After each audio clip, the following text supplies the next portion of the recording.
nawakidul Islam, pembatal-pembatal keislaman. Mungkin sebelum Ana masuk ke matan atau masuk ke materi berkaitan dengan pembatal-pembatal keislaman, ada mukadimah atau ada pendahuluan yang akan Ana berikan berkaitan dengan pembatal keislaman. Sebentar.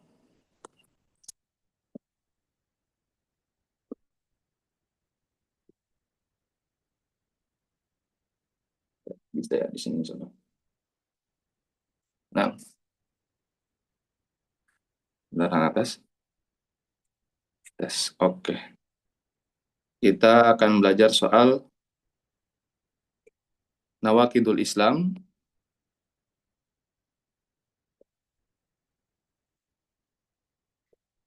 atau yang artinya adalah pembatal-pembatal keislaman.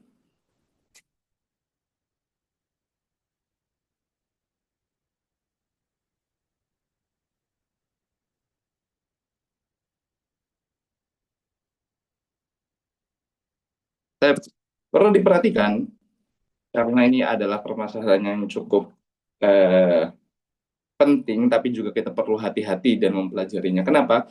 Karena apabila salah dalam memahami, tentunya akan ada banyak konsekuensi-konsekuensi atau hal-hal yang tidak diinginkan nantinya ke depannya. Jadi pada mukadimah kali ini mungkin akan Ana berikan pendahuluan beberapa hal yang perlu kita pahami dalam hal yang berkaitan dengan pembatal keislaman. Berarti udah bukan orang Islam ya nanti ya, ketika sudah batal keislamannya. Yang pertama,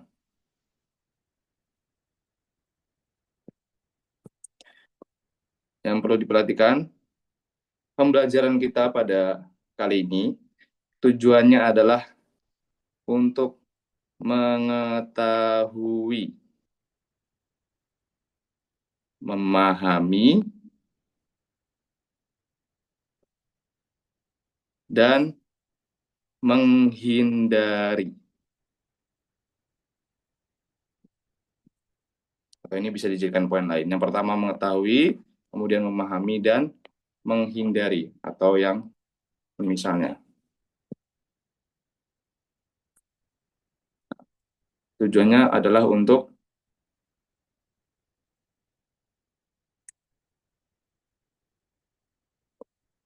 sebentar,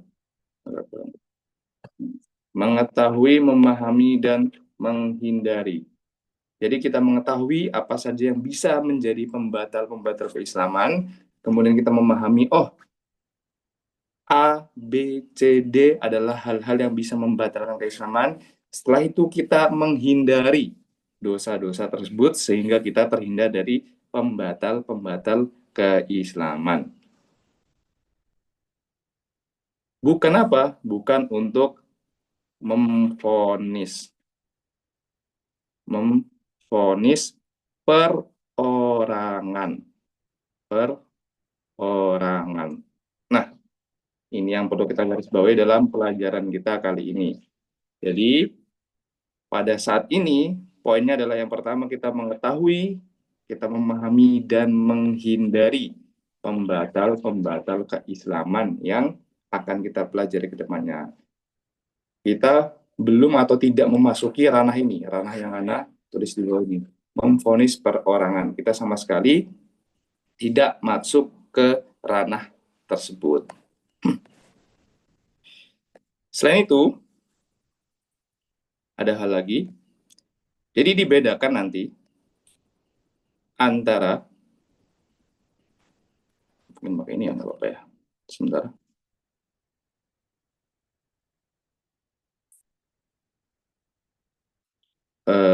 Ini kalau udah berkaitan dengan pembatal keislaman, berarti kan ada kaitannya nanti dengan mengkafirkan atau takfir.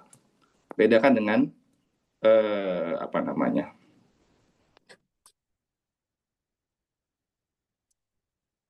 Mengkafirkan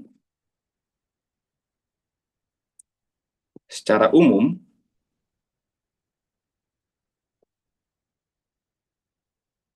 dengan mengkafirkan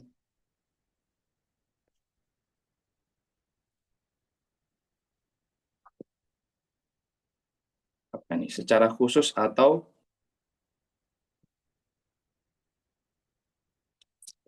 perorangan.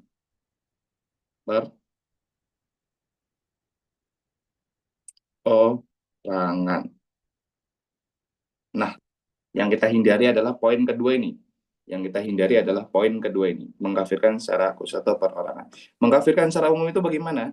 Contohnya, yang jelas ya, barang siapa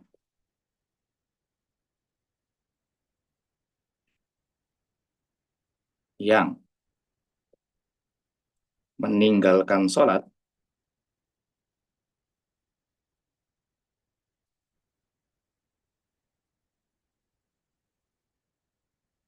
maka dia kafir.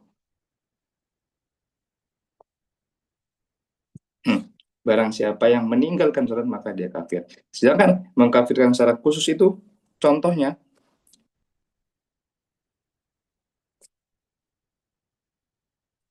bulan kafir. Nah, bulan kafir. Ini udah mengkafirkan secara khusus. Kita memvonis perseorangan, nama orang atau yang semisalnya. Jadi misal nih, ada orang, nggak sholat, langsung kita bilang, antum kafir. Nah, itu namanya mengkafirkan secara khusus atau perseorangan. Sedangkan topik pembahasan kita di sini adalah yang pertama ini, mengkafirkan secara umum. Jadi tujuan kita adalah mengetahui, oh ternyata meninggalkan sholat itu bisa membuat kita keluar dari agama Islam atau yang semisal nanti di pembatal-pembatal keislaman. Jadi poin yang pertama di sini ini dua jenis pengkafiran, mungkin kita bisa bilang itu. Yang pertama secara umum, yang kedua secara khusus atau perseorangan. Secara umum itu kita hanya menghukumi pelaku A, maka dia menjadi B gitu. Barang siapa yang melakukan A, maka dia begini. Sedangkan secara khusus kita sebutkan namanya atau kita tunjuk orangnya. Anda kafir, Anda keluar dari Islam. Nah, ini yang tidak masuk ke ranah pembahasan. Mengapa? Dan hal yang perlu juga diperhatikan adalah, ini poin selanjutnya,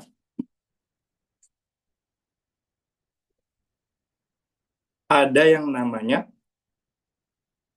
mungkin Anda bilang gimana ya, yang seperti ini. Ada yang namanya hmm, syarat dan penghalang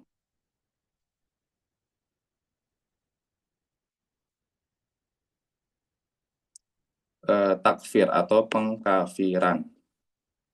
Pengkafiran. Yang mana tentunya poin ini bukan menjadi poin pembahasan kita dalam malam ini karena bisa panjang dan cukup tidak disarankan, terutama bagi kita yang masih pemula atau kita masih butuh belajar banyak, apalagi misalnya di antara kita masih bahasa Arabnya belum belum kokoh, belum begitu kuat, dan semisalnya lebih baik kita belajar hal-hal dasar terlebih dahulu dan tidak masuk ke dalam ini pengkafiran. Tapi Anda memberitahu bahwasanya ada yang namanya syarat dan penghalang dalam pengkafiran. Jadi tidak semua orang yang melakukan A maka dia terjerumus ke dalam B. Tidak semua orang yang melakukan uh, kekuf ke, tidak semua orang yang melakukan hal-hal kekufuran dia maka terjatuh di dalam kekufuran.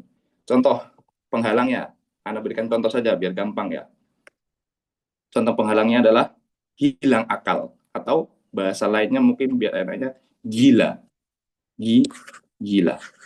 Ini adalah di antara penghalang seseorang itu bisa dikafirkan. Karena orang gila dia sudah tidak berakal, dia tidak sadar terhadap apa yang dia perbuat atau katakan. Jadi ketika dia melakukan hal, misalnya dia meninggalkan sholat, ataupun dia berkata sesuatu yang mana itu adalah sebuah kekufuran, dia tidak dihukumi dengan kekafiran. Karena terdapat penghalang penghalang kekafiran. Itu secara singkat mungkin di antara mukadimah yang bisa Anda berikan di dalam pembahasan nawakidul Islam atau pembatal-pembatal Islam. Oh ya, ada satu lagi. Kenapa sih kita tidak boleh sembarang memvonis perseorangan atau kita bermudah-mudahan dalam memvonis perorangan? Kita kita yakin bahwasanya perbuatan A itu bisa menyebabkan B, akan tetapi untuk bisa benar-benar menghukumi seseorang yang tadinya nih dia sudah Muslim, dia seorang Muslim, kita katakan dia kafir. Ini adalah sesuatu yang berat. Ini adalah sesuatu yang bukan main-main atau memiliki banyak konsekuensi. Ini tidak bisa bermudah-mudahan dalam hal ini. Karena apa? Karena asalnya dia Muslim.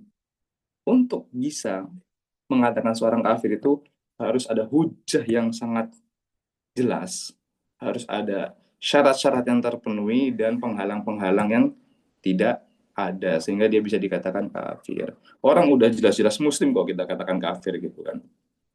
Seperti itu. Nah, di antaranya di antara alasan kita tidak boleh bermudah-mudahan dalam memvonis orang yang tadinya Muslim gitu, kita katakan kafir adalah akan banyak hal yang menjadi konsekuensinya.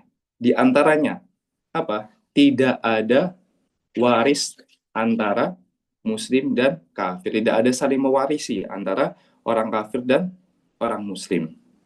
Jadi orang yang kafir tidak mendapatkan waris dari orang yang Muslim. Kemudian juga apa? Dia orang yang kafir tidak dimakamkan di pemakaman kaum muslimin dan lain semisalnya. Itu diantara hal-hal yang berkonsekuensi apabila kita mengatakan fulan adalah orang kafir. Gitu. Dan ini adalah hal yang sangat berat, adalah hal yang sangat berat. Jangan Ana nasihatkan kepada antum, bahkan Ana juga untuk jangan bermudah-mudahan dalam hal ini. Jangan bermudah-mudahan dalam hal ini. Ini urusannya siapa? Urusannya para ulama atau pemerintah atau hakim atau orang-orang berilmu yang mereka lebih menguasai dalam hal ini, yang mereka bisa lebih berhati-hati juga dalam hal ini.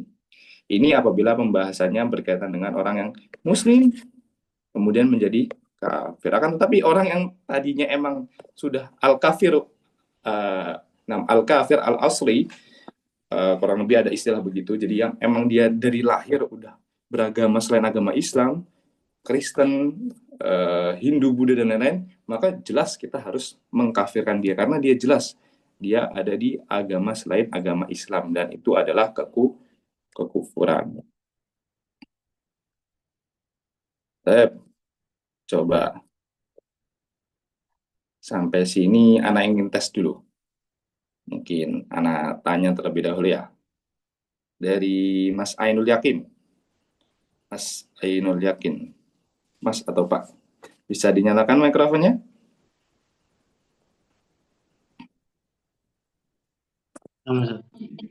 Eh, ini mungkin anak hapus terlebih dahulu ya. Sebentar anak hapus ya. Karena ada Jangan perkara. dihapus, Ustaz. Jangan dihapus, Ustaz. Jangan dihapus. Belum Ya udah. belum di screenshot. Nah, ya udah. Sebentar, sebentar. Ini untuk sesi tanya jawab sebentar dulu ya. Nah, sepertinya nggak kelihatan kan. Mas Ainul Yakin, coba tadi Anda menyebutkan dua jenis takfir atau pengkafiran. Coba sebutkan dua jenis itu. Dan contohnya. Nah, Ustaz, dua jenis pengkafiran. Yang pertama yaitu mengkafirkan secara umum. Contohnya seperti yang seperti Ustaz sampaikan tadi, barang siapa yang meninggalkan sholat maka dia kafir. Ah, Anda mau contoh yang lain. Coba Anda sebutkan contoh yang lain. Contoh yang lainnya.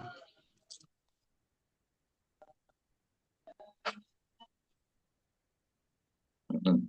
Ya, kalau Antum bisa mendatangkan contoh yang lain, insya Allah Antum paham berarti. Ayo. Nah, Ustaz, mikir. Ayo. Contoh yang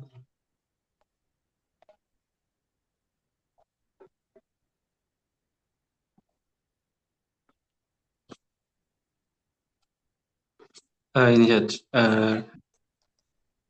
apa, apa, meragukan satu ayat di dalam Al-Quran atau Gimana Kak? Kalimatnya gimana coba? Gimana kalimatnya? Mungkin bareng siapa atau siapa gitu. barang siapa yang meragukan eh, satu satu ayat di dalam Al-Quran maka dia kafir. Ahsan. Jenis yang kedua. Jadi yang kedua yakni mengkafirkan secara khusus Mm-mm. atau secara perorangan. Mm-mm. Nah, contohnya eh, seperti kita melihat salah satu teman kita yang melakukan satu perkara yang mengkafirkan, yang bisa menjerumuskan dia dalam kafiran, langsung kita cap dia, antum kafir. Ahsan, barakallahu fiik. Barakallahu fiik. Ini adalah hal yang harus dipahami ya, adalah hal yang harus dipahami. Jadi misalnya dengar kajian atau ustadz-ustadz lain menyampaikan, oh lagi pembahasan seperti ini, itu bukan berarti beliau mengkafirkan secara perseorangan, tapi kita sedang membahas hukum dari sebuah perbuatan gitu. Adapun orangnya, perseorangannya, maka itu nanti masuk ke bab atau pembahasan selanjutnya gitu. Dan itu lebih dalam dan lebih berhati-hati. Itu ya ahsan dah, Mas Ainul Yakin barakallahu fiik. Dan selanjutnya eh, selanjutnya tab Mbak atau Bu Aisyah Bilal,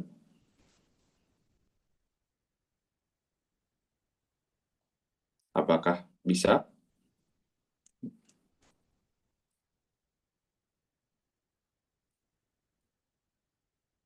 Sekali lagi Mbak atau Bu Aisyah Bilal, apakah bisa menjawab? Untuk mikrofonnya mungkin bisa dibuka.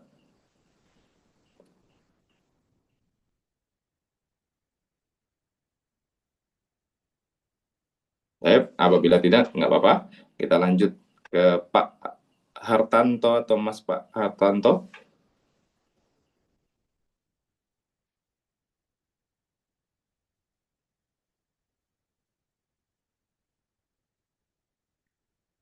Apabila tidak bisa juga nggak apa-apa. Selanjutnya Pak atau Mas Muhammad Komarudin.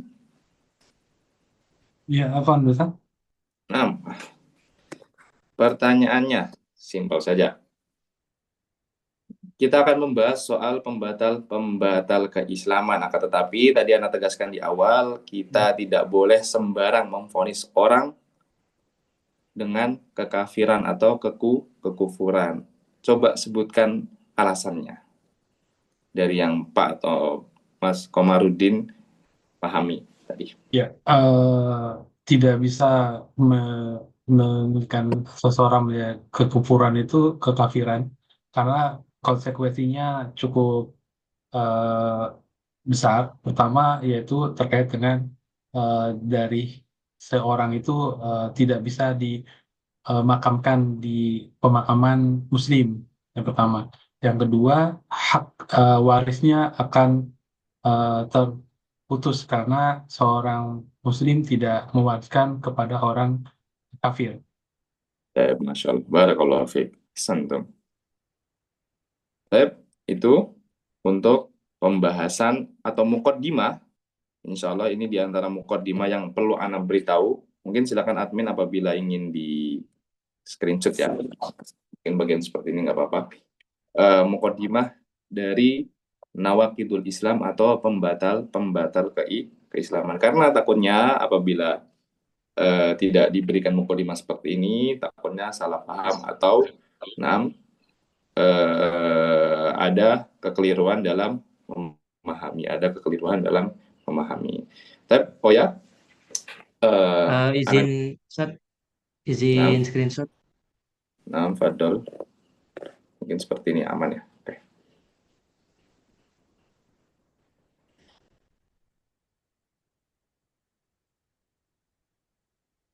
Sama itu Ustaz, kalau bisa di screenshot kirim ke WA Ustaz, nanti dikirim ke grup apa boleh Ustaz?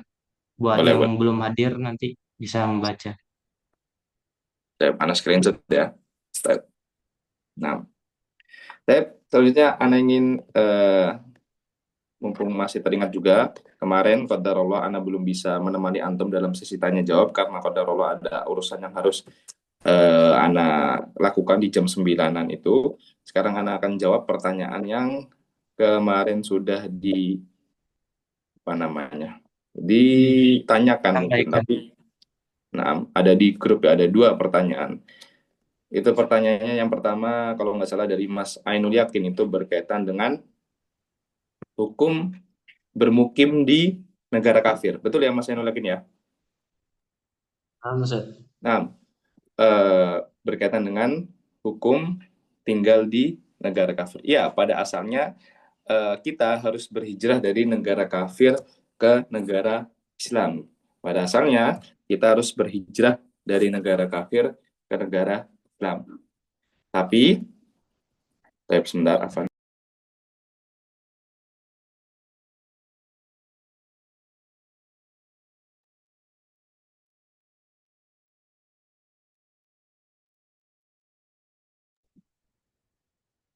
Afan, tadi ada sedikit dari keluarga, ada sesuatu. Tapi pada asalnya kita harus berhijrah dari negara kafir ke negara Islam. Mungkin anak pakai orang juga biar enak. Dari negara kafir ke negara Islam.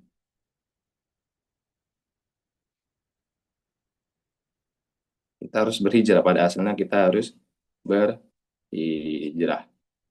Nah, tapi apa hukum bersafar ke negara kafir? Apa hukum bersafar ke negara kafir?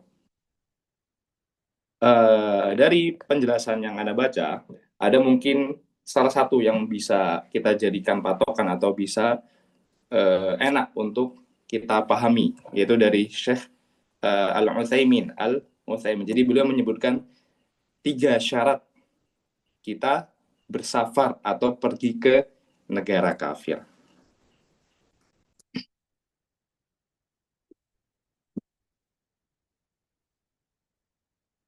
Safar ke negara kafir. Yang pertama adalah kita memiliki ilmu untuk menangkis atau apa bahasanya? Melawan syubhat. Melawan syubhat. Ini yang pertama. Kita memiliki ilmu agama yang kuat tentunya untuk melawan syubhat. Karena tentu di negara-negara kafir ada berbagai hal, ada berbagai syubhat, ada berbagai kerancuan pikiran yang mana itu berbahaya bagi diri kita. Itu yang pertama. Yang kedua, berkaitan dengan syahwat. Kita memiliki agama, bukan agama bahasanya mungkin ya kalau di bahasa Indonesia ini. Kita memiliki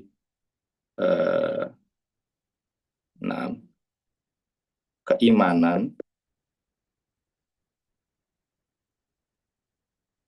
yang kokoh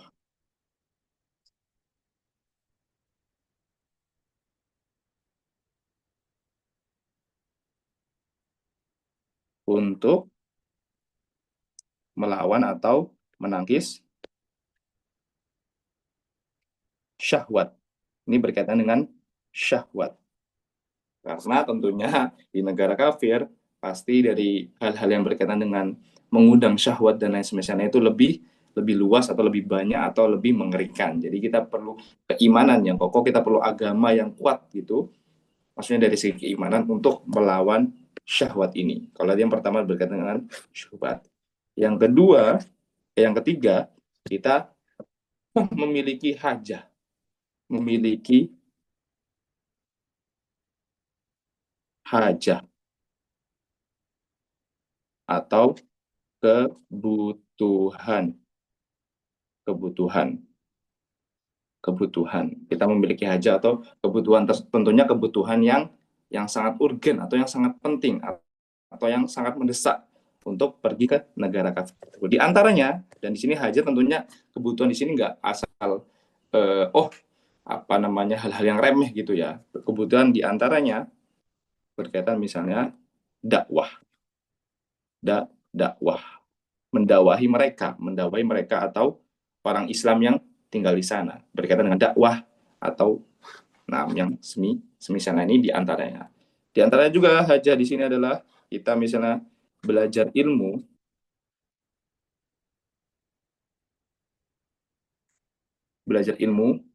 yang dibutuhkan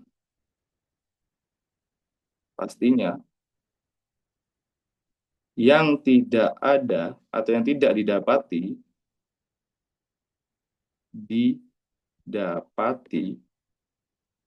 di negeri kaum muslimin. Nah, jadi berarti konsekuensinya kalau kita ingin mempelajari sebuah ilmu, sebisa mungkin kita cari dulu di negara Islam ada nggak yang bisa memenuhi ilmu tersebut, ilmu yang dibutuhkan tersebut. Apabila tidak bisa, maka dan memang sangat dibutuhkan gitu, kita harus mempelajari ilmu tersebut bagi kemaslahatan kaum muslimin, bagi kemaslahatan negara kita, negara Islam, itu maka dengan hal tersebut dibolehkan untuk bersafar ke negara kafir. Ini berkaitan dengan syarat kita bermukim, tinggal atau kita safar ke negara kafir. Adapun cuman untuk misalnya berwisata, dari sependek yang Anda baca, misalnya Syekh bin Bas, itu kita maka tidak diperbolehkan untuk bersafar atau bermukim di negara kafir. Wallahu taala alam, ini sedikit atau sependek yang Anda tahu dari hukum bersafar ke negara kafir berdasarkan tadi beberapa ulama yang Anda coba kembali ke mereka dalam pembahasan ini. Ini untuk Mas Ainul Yakin. Kemudian kemarin ada pertanyaan dari siapa lagi ya? Dari Mas. Sepertinya tidak hadir ya. Tapi apakah Anda jawab di sini atau bagaimana? Admin di grup Anda ketik saja atau bagaimana? Monggo Ustaz, bebas. Mungkin karena nggak ada, Anda jawab di grup aja ya, biar juga tidak mengulang dan mungkin langsung ke tepat sasaran ke orangnya. Baik, itu untuk muqaddimah Nawaqidul Islam dan menjawab pertanyaannya. Kemudian sekarang Anda akan masuk ke kitabnya sebentar. Anda buka terlebih dahulu kitabnya. Mohon ditunggu sebentar.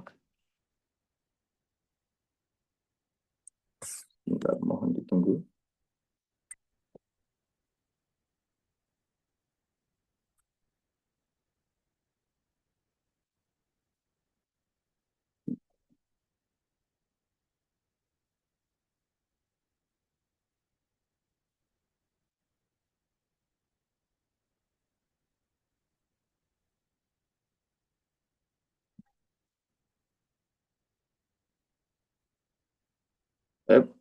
Anda akan share screen.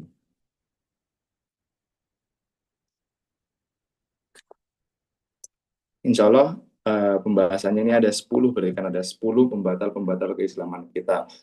Kita bagi menjadi 3 pertemuan, yang mana kurang lebih tiap pertemuan 3-4 pembatal keislaman yang akan kita pelajari. Sebentar, Anda mohon izin. Nah, share screen terlebih dahulu.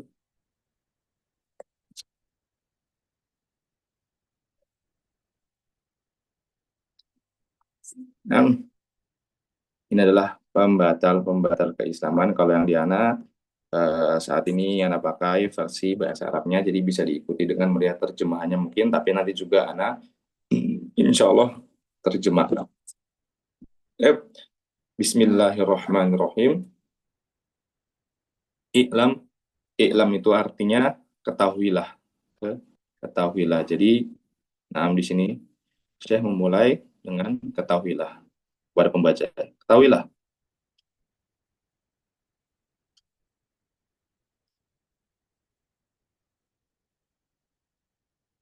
Apa? anna bahwasannya nawaqidul Islam. Nawaqid ini adalah bentuk jamak. Artinya tadi pembatal. Islaman asyaratu nawaqidi atau asyaratu nawaqido. Asyaratu nawaqido. Ada 10 pembatal. Ada 10 pembatal. Sebenarnya untuk pembatal-pembatal keislaman itu ada lebih dari 10. Ada lebih dari 10 pembatal. Kenapa Syekh di sini menyebutkan di antara penjelasan beberapa ulama, Syekh hanya menyebutkan 10 di sini adalah bi'tibari kathrati wuku'ihi. Beliau menyebutkan yang biasanya atau yang paling banyak terjadi di masyarakat. Jadi beliau menyebutkan atau menyebutkan 10 di sini adalah menyebutkan 10 hal yang biasanya atau banyak terjadi di masyarakat. Itu di antara Syekh hanya menyebutkan 10. Padahal di sana ada banyak sekali, kalau nggak salah ada sebuah ulama atau seorang ulama yang pernah Hana baca gitu kutipannya, beliau menyebutkan dalam mensyarah kitab ini itu kalau nggak salah wallahu taala alam, beliau menyebutkan 400 lebih gitu pembatal-pembatal keislaman. Tetapi saya di sini hanya menyebutkan 10 tadi bi'tibari kathrati wuku'ihi, berdasarkan paling banyak terjadi atau berada di masyarakat. Langsung saja masuk ke poin yang pertama. Al-awwalu, yang pertama. Asyirku fi ibadatillahi wahdahu la syarikalah, atau asyirku fi ibadatillah. Poin yang pertama adalah syirik. Adalah syirik dalam beribadah. Nah, ini juga adalah hal yang Ana bilang kemarin, terus-terusan diulang berkaitan dengan syirik, tauhid, syirik, tauhid, syirik, tauhid.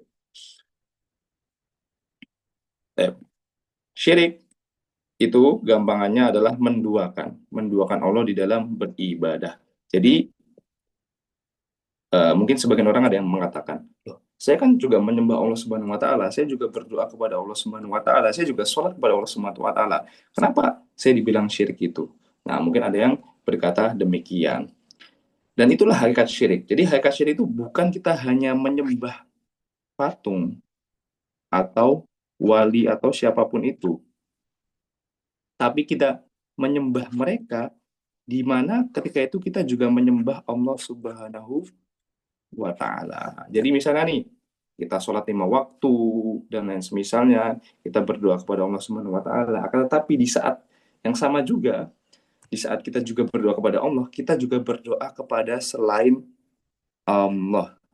Nah, ini namanya menduakan. Jadi ini namanya kita berbuat syirik.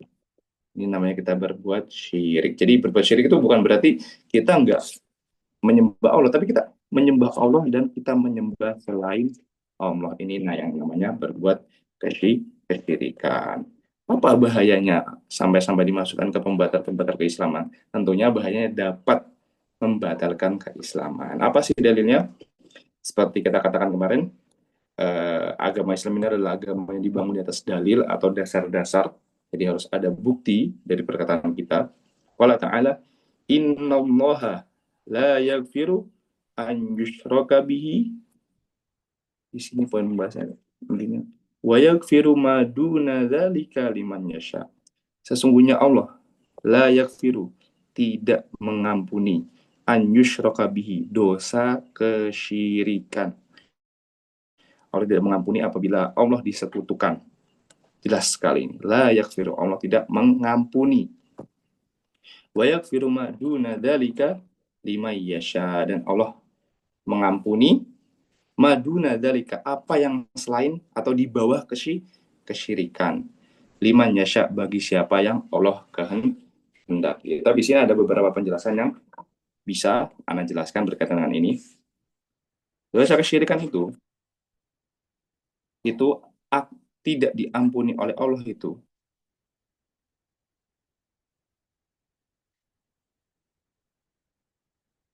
apabila seseorang mati dan dia membawa dosa kesyirikan, membawa dosa kesyirikan. Ini mati dan dia membawa dosa kesyirikan, yakni belum bertaubat, belum bertaubat. Nah, jadi apabila dia meninggal dan dia sudah bertaubat dari dosa kesyirikan, maka dia tidak membawa dosa kesyirikan dalam menghadap Allah Subhanahu wa taala dan tidak masuk ke dalam ayat ini. Jadi tidak diampuni di sini apabila mati dan membawa dosa kesyirikan. Sedangkan selain dosa kesyirikan, misalnya dosa-dosa besar, yang mana dosa-dosa besar itu adalah dosa-dosa yang juga diancam dengan ancaman yang cukup berat, dan juga poin pembahasannya di sini bukan berarti kita boleh dengan mudah atau menyepelekan dosa-dosa besar, enggak. Tapi poinnya di sini adalah kita memberitahu bahwasanya dosa kesyirikan adalah dosa yang sangat besar gitu. Sampai-sampai dia tidak diampuni. Bahkan dosa-dosa besar ini masih ada kemungkinan diampuni oleh Allah Subhanahu wa taala. Diampuni di sini Allah mengampuni dengan kebijaksanaannya, dengan ilmunya, sehingga dia tidak diazab dan dimasukkan ke dalam surga.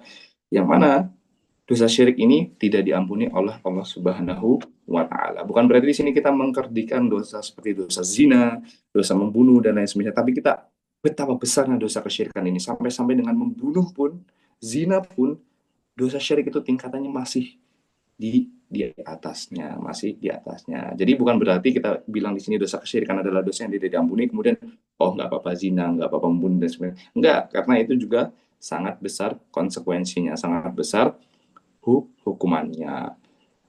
Tapi dengan besarnya hukumannya tersebut masih ada lagi dosa yang lebih besar, yaitu dosa kesyirikan. Baik.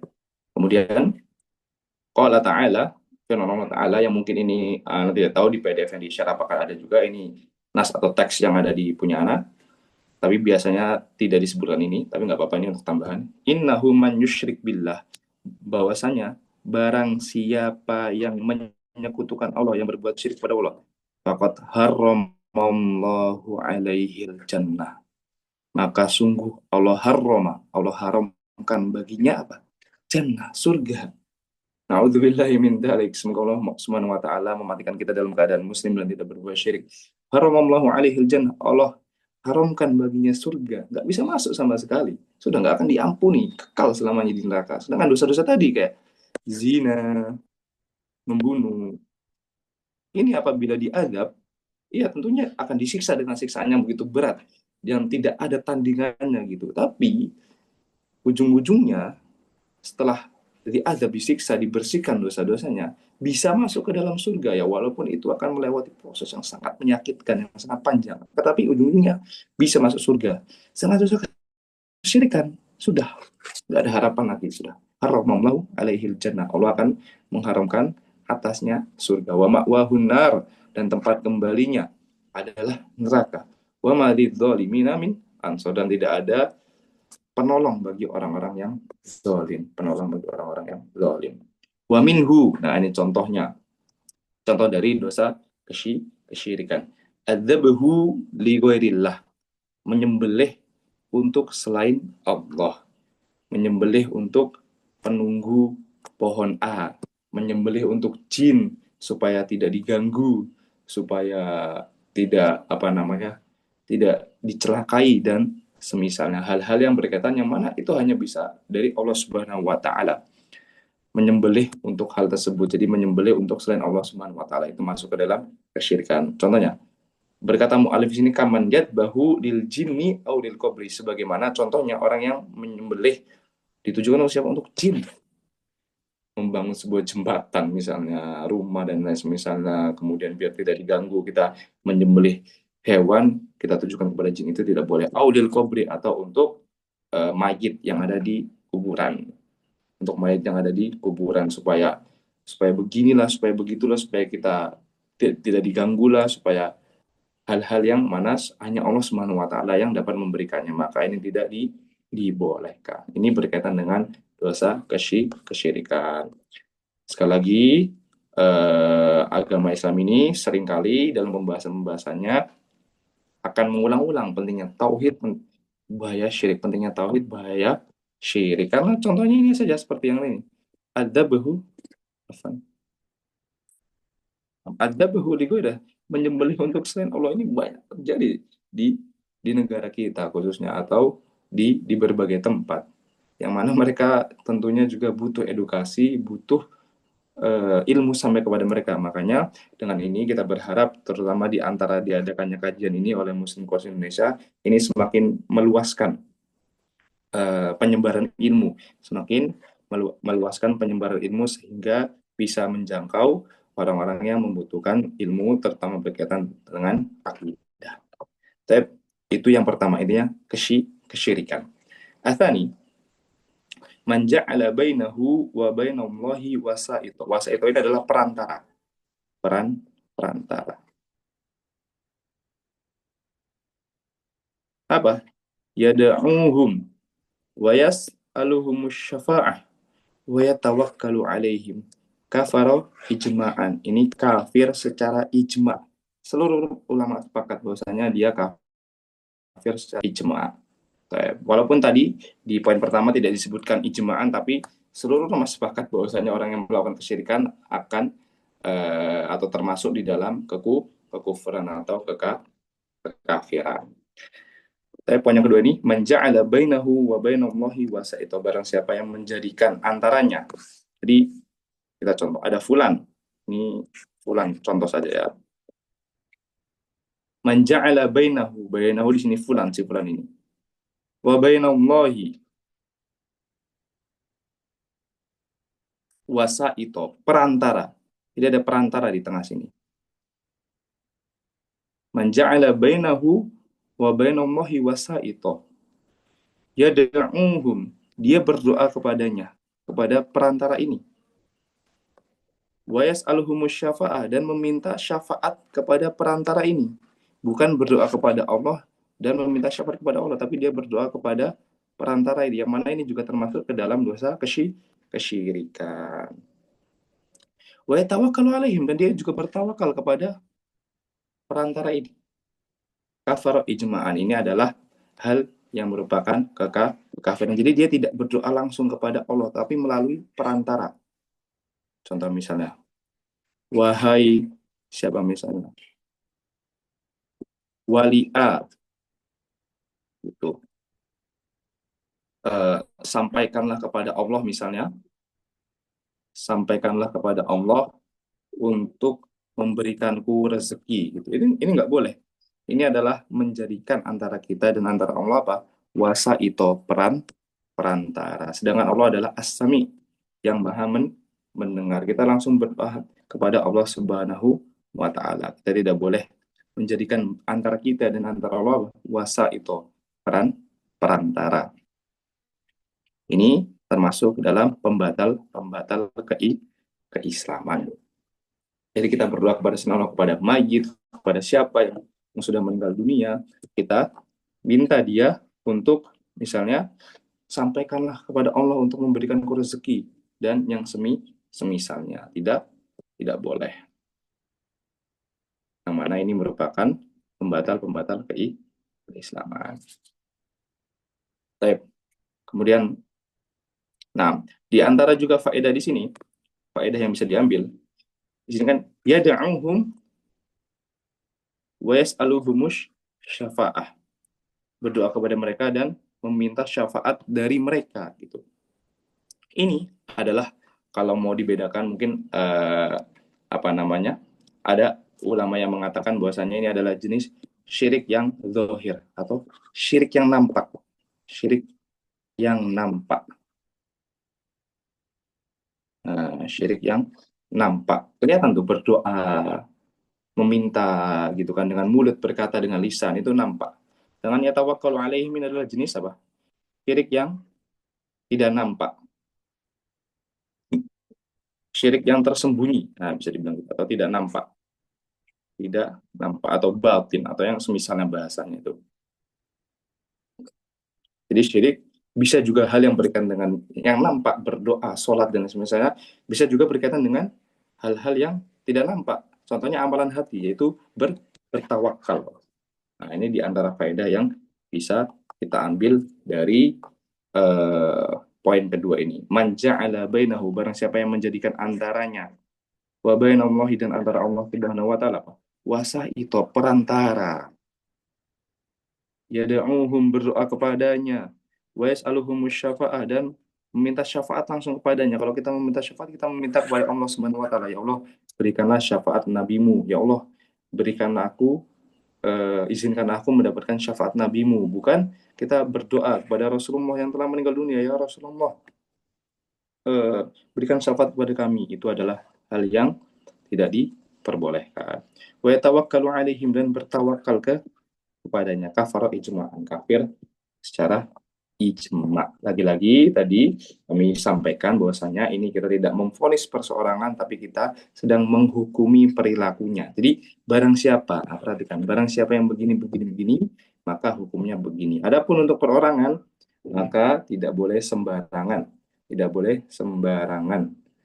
Harus kita serahkan kepada ulama atau ahli ilmu atau pemerintah atau qadhi atau hakim yang berhak dan lebih tahu soal permasalahan ini. Tapi itu poin yang kedua. Kemudian poin yang ketiga, asal itu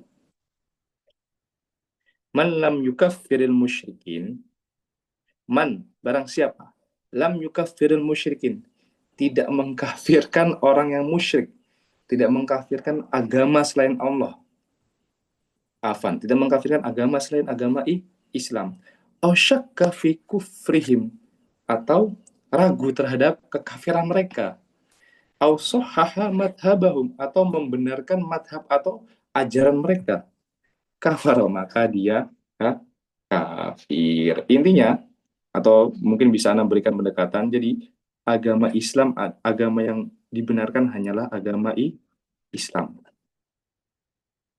Agama yang dibenarkan hanyalah agama Islam. Berarti selain itu agamanya tidak benar. Jadi tidak ada istilah tuh semua agama sama gitu, semua agama benar. Tidak ada istilah itu.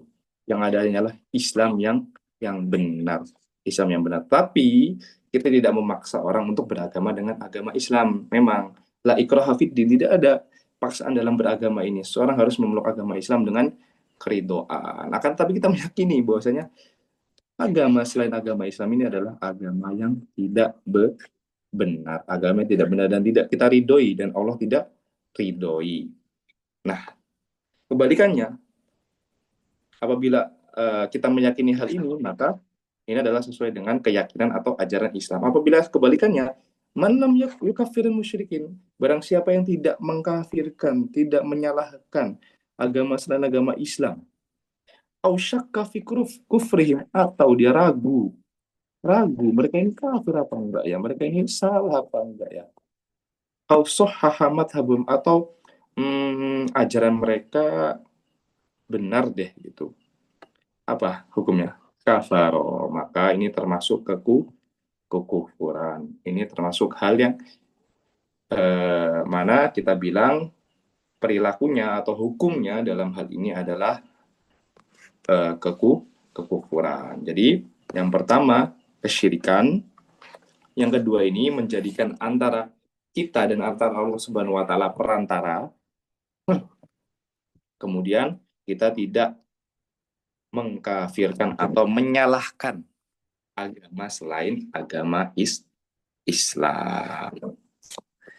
Ini adalah 3 hal yang bisa dijadikan pembahasan pada malam kali ini. Yang pertama tadi Ana bahas tentang pendahuluan, jadi hal-hal yang perlu diperhatikan dalam pembatal keislaman ini, dalam pengkafiran ini, yang mana sekali lagi Ana tekankan, kita hanya membahas hukumnya, hukum perilaku. Kita tidak sedang memvonis si fulan begini, si fulan begini, karena itu adalah tugas hakim ataupun ulama ataupun ahli ilmu yang lebih mengetahui, yang lebih paham tentang hal-hal itu. Sedangkan orang-orang seperti kita cukup sampai saat ini kita mempelajari, oh ini tidak boleh, ini tidak boleh, kita harus menghindari. Kita beritahukan juga teman-teman kita, keluarga kita, jangan melakukan ini, karena barang siapa yang melakukan ini, maka ini. Sedangkan untuk menjatuhi dia kafir, maka itu adalah hal yang perlu sangat-sangat berhati-hati dan sangat berat, karena akan banyak konsekuensinya. Orang yang tadinya sudah jelas-jelas muslim kok kita kafirkan. Seperti itu. Mungkin sampai di sini Ana akan tes lagi seperti biasa, mungkin sebelum masuk ke sesi tanya jawab. Nah, Mas Ainul Yakin